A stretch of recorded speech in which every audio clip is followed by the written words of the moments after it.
welcome to Mountain Crawlers. Today we're going to show you my 2001 Jeep Cherokee XJ. Sorry for the noises going on. We're outside today and the shop's right next to a highway. So let's get right into it.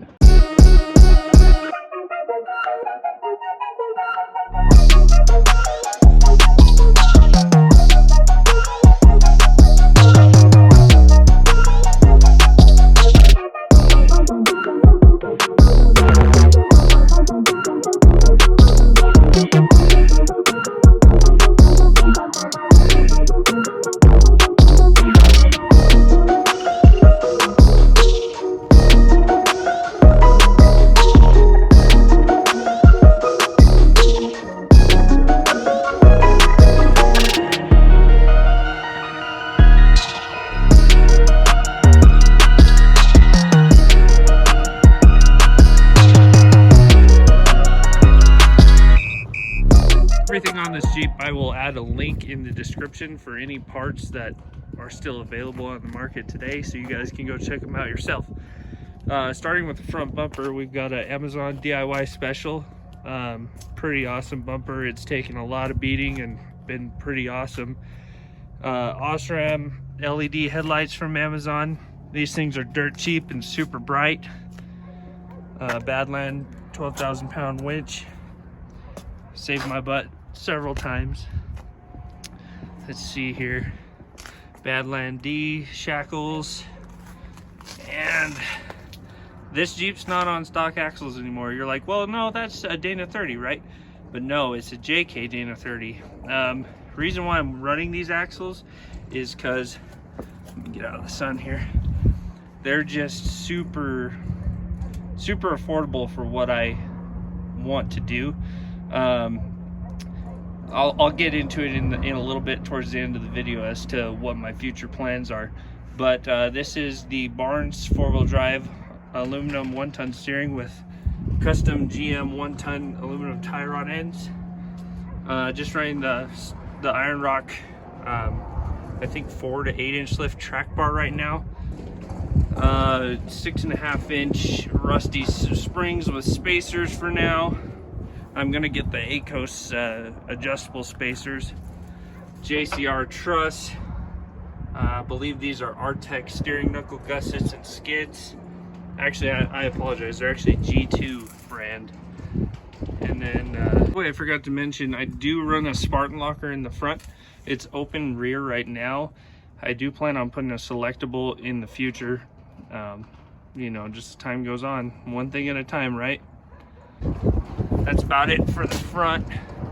She's running a 97 engine. I didn't like the reliability of the 01 heads cracking, so I had a whole parts Jeep with lower miles. Decided to swap a lower mile engine in her. She's running 37 1250 17 Maxxis Razors. Awesome tires. Steely wheels. The reason why I went with Steely is because I later want to run a weld-on beadlock, and most JK guys run aluminum beadlock, but I just wanted to save some money on the costs of everything, of course. So Iron Rock off-road, 3-link long arm kit, cross member, the whole shebang. Iron Rock midsection stiffeners. I'm only running midsection stiffeners right now. I've got of course, do front and rear soon. Just put on these Bilstein 5125 shocks. These things are pretty awesome for the price. Really affordable shock, really good quality. So coming over to the midsection of the Jeep, we have 2x6 180 wall rock sliders that I just cut the rocker panel out and welded straight in to the existing location where the rocker used to be. Most guys add like a gusset between the rocker and the stiffener to strengthen it up. I haven't ever needed to do that on any of the Jeeps I've done this modification on in the past. I probably will eventually because I kind of want a boat side going on. But I mean, it's taken a lot of beatings and never had any issues in that department. So moving on to the back, we got Iron Rock off-road rear 4-link with a Jeep 231 transfer case and Iron Rock Off-Road Omics ADA 231 SYE paired with an Adams custom drive shaft. And JK rear Dana 44. Stainless steel brake lines front and rear, by the way. I think those are just rough countries. And the best part, man, these disc brakes just brake so much better than my drums used to. So here we go. Got the rear bumper tire carrier set up. This is the Amazon DIY tire carrier or bumper. Tire carrier is RuffStuff Specialties DIY tire carrier kit. They just send you the spindle, an extra hitch receiver, the mounting plate for the wheel, and the latch. So everything else was metal I bought from my metal supplier and just built it to how I wanted to. I wanted to match the curvature of the back windshield. So I think it does that nicely. I'm going to tie it into the cut and fold here soon, get it all filled in, make it look a little better, but it works for now. Rhino USA storage bag. These things are awesome for camping. I mean, I throw a trash bag in there and throw all our camping trash in there. You know, you want to pack in what you pack out. Pack out what you pack in. Excuse me.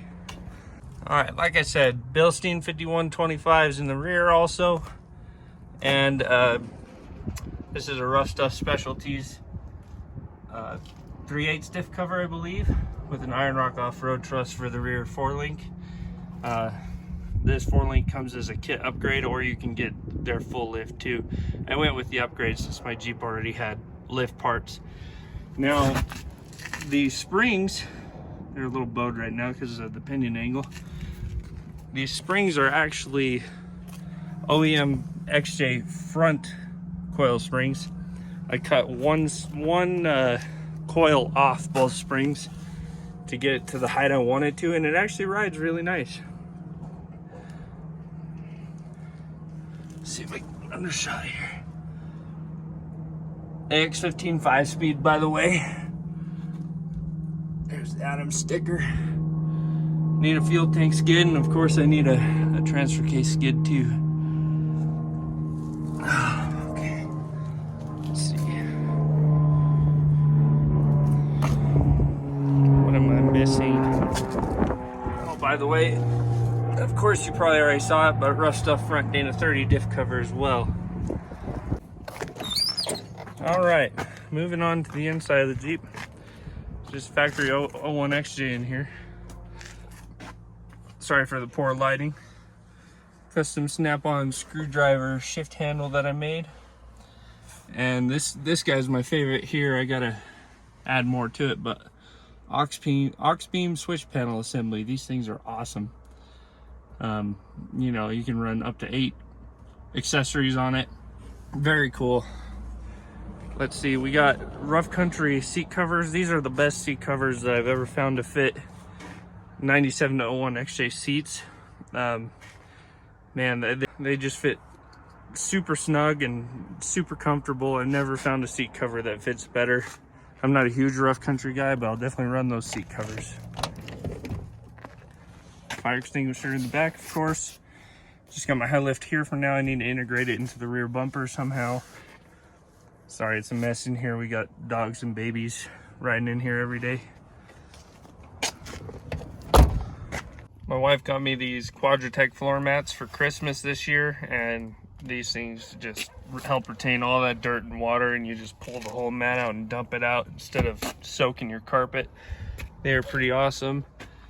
And also just running, it's dirty right now, but I just bed lined my headliner, as I never wanted to deal with fabric falling on my head, no matter how far in the future. I just don't like dealing with that, so it just made more sense to bed line it. It's my Jeep. I'm not trying to impress anybody, you know. All right, moving on to the tire carrier. Pull this guy up, swing her out. So a cool feature on this tire carrier here is I built this tray for cooking. I'll insert a picture of what that looks like. But basically this guy just folds, you take that pin out, this guy just folds down, drop the pin, and you just set your Coleman right there. You can get to cooking at camp. Added a little bottle opener, and there's the wire for the rear tire carrier light for the license plate. But yeah, it's a pretty awesome setup, slick for camping for sure. And back here we just got all the necessities for tools. Got all my recovery gear in this bag. This is a bag on Amazon that is pretty dang handy. I can't go without my Napa Maxi Track compressor. Unfortunately, Napa does not sell these compressors anymore, but I can link in the description for a similar one. It's called a MORRFlate, and it's actually the exact same compressor, just made by a different company, but it's still very good. Also up in the wheel well, we got some Amazon rock lights. I'm all about those Amazon lights. They're so cheap. And you know, us here at Mountain Crawlers are all about DIY and affordability, especially when you drive an XJ. So yeah, I did forget to mention that it is on 373 gears right now. I do plan on very soon putting 488s in it. Probably not any lower because that Dana 30 ring and pinion gets tiny at that low of gear. So I still want it to be somewhat strong. The reason why I'm not super low center of gravity and it is at 9 inches of lift right now is because this thing's more built to overland. It is my plan. I want to go cross country, and I do plan on adding anti-rock sway bar in the near future.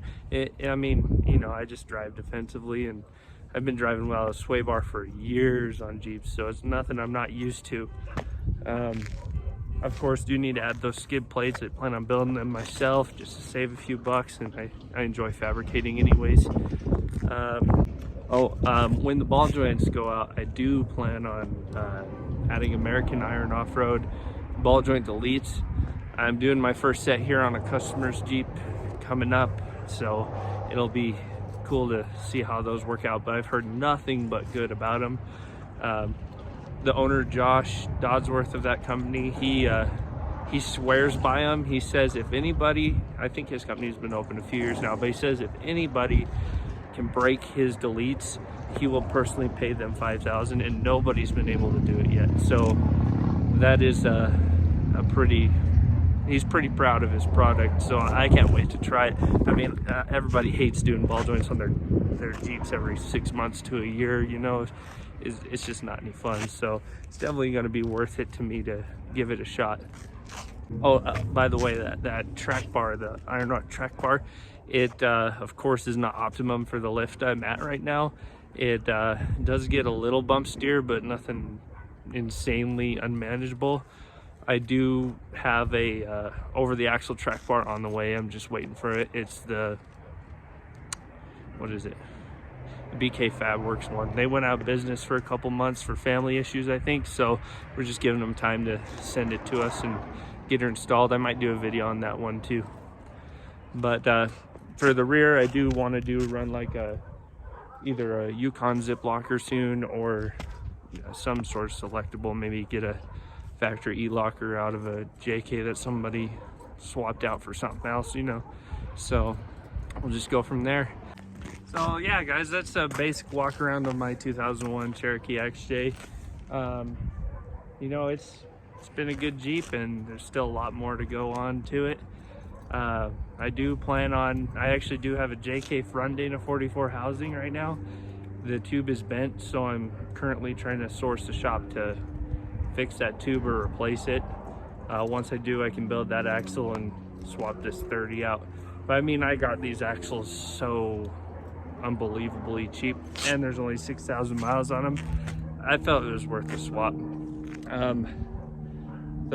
I mean, basically the hardest part was I swapped the coil buckets from my low pinion Dana 30 over to this Dana 30, and then turned in the lower control arm mounts so the control arms would bolt right up.